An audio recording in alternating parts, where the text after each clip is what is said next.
Il s'agit d'une opération limitée et ciblée. Ce dimanche soir, Tsahal a mené plusieurs frappes aériennes sur la ville de Jenin. Des dizaines d'avions, de véhicules du génie militaire ainsi que des centaines de soldats des unités d'élite ont pris part à l'opération. Elle devrait durer 1 ou 2 jours selon l'armée israélienne. Objectif, porter un coup considérable aux organisations terroristes sur place.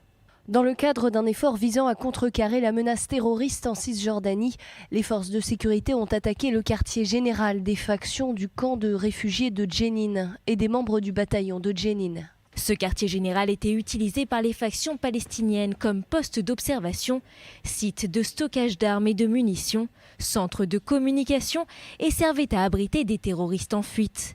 Il se trouvait à proximité d'une clinique et de 2 écoles, dont l'une appartient à l'UNRWA. Avant le début de l'opération, les Palestiniens auraient reçu des SMS leur demandant de rester chez eux ou encore à déposer les armes et à se rendre. Puis, peu de temps après le début des frappes, les forces israéliennes sont entrées à Jenin et des affrontements armés ont éclaté entre soldats israéliens et terroristes palestiniens.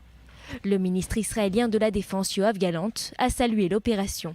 Nous adopterons une approche offensive contre le terrorisme. Quiconque nuit aux citoyens d'Israël paiera un lourd tribut. Nous surveillons de près le comportement de notre ennemi. Le système de sécurité est préparé à tout scénario.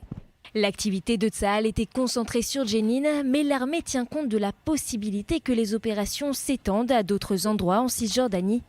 Et l'armée se prépare à la possibilité de tirs de roquettes depuis la bande de Gaza.